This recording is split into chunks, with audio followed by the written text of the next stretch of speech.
Good afternoon. Welcome to Indigo Tarot Odyssey. Today I am going to be doing... Oh, sorry, I zoomed in so much for my other thing I forgot.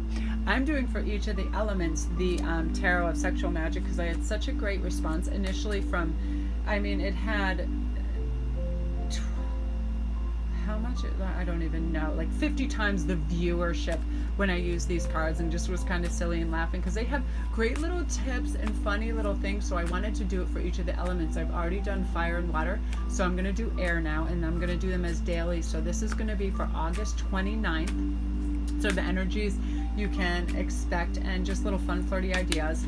And this I'm really sorry, Earth and Air, for my last readings. I got attacked by a wasp out in the garden while I was doing the readings. I somehow deleted those two things for the regular tarot read, so I will do this now for you. So it's just going to be a fun 3-card spread, which is really nifty because these cards are so fun and the art is done so well in them. I just absolutely adore them. I zoomed in so you could see the pictures better because the artwork is phenomenal, and this is absolutely beautiful. Okay, so for air signs, your first card is the Knave of Pentacles. It's funny because I remember getting a reading from a tarot reader when she had these, and it was so funny. She was saying, she was like, I don't know. She's like, I don't know if they're partying so hard they're going to remember this in the morning, but it looks like they're going to have fun. And I remember going, those cards are really cool. And then my husband got them the other night, and I was like, look at this artwork. This is fantastic. And the little sayings and innuendos and hilarious things that go with it are so super cool. So the Knave of Pentacles in this particular one is about arousal, the magic of the wine goblet. Obviously, people get a little giddy and lose some of their inhibitions when they're drinking wine, for sure. And this is about transgression leads to excitement, but neither one nor the other can last without some moderation. Obviously, if these people get so whacked out crazy on wine, they're going to pass out, and that's going to not lead to too much intimacy. So again, moderation. And if you spent your whole day just in flagrante going for it, you're not going to get, how are you going to pay bills or get meals and things like that? So in moderation, that's what makes anything special, right? That you don't have it all the time, or you can't have it all the time.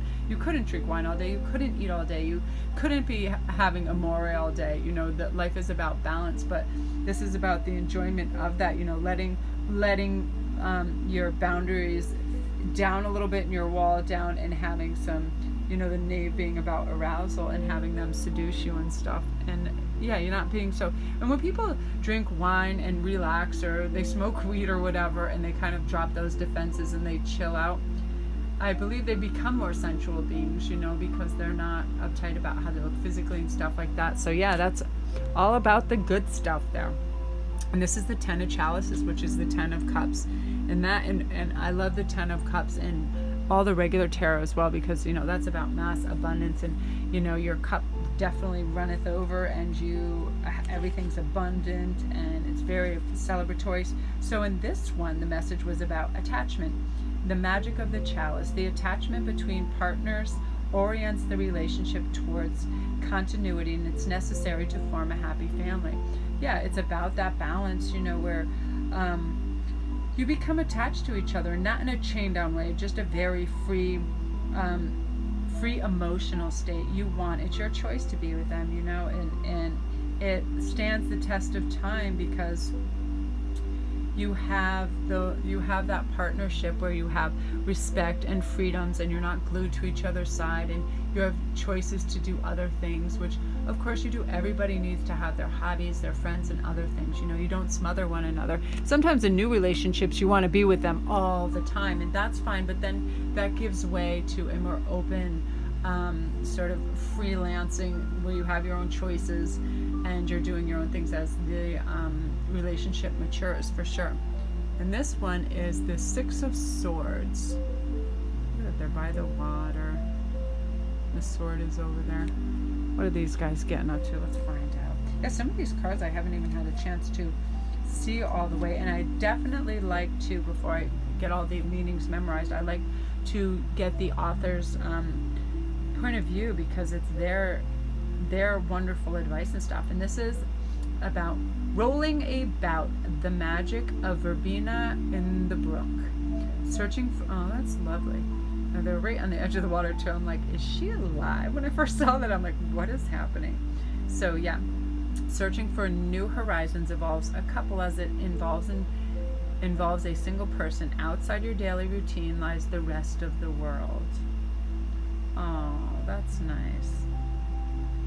Yeah, so just spending that cute time frolicking about, out in nature wherever you are, and you're learning new things. And what's by saying searching new horizons, that's why you go on trips together, you have experiences together, and you're interested in their responses and vice versa. So you're taking in all that thing. Like, just think when people go on romantic trips to Italy and places like that, the stuff that you get to savor together is amazing. The food, nothing. I don't think there's really a more beautiful place on earth besides Italy, Greece, and just all those things.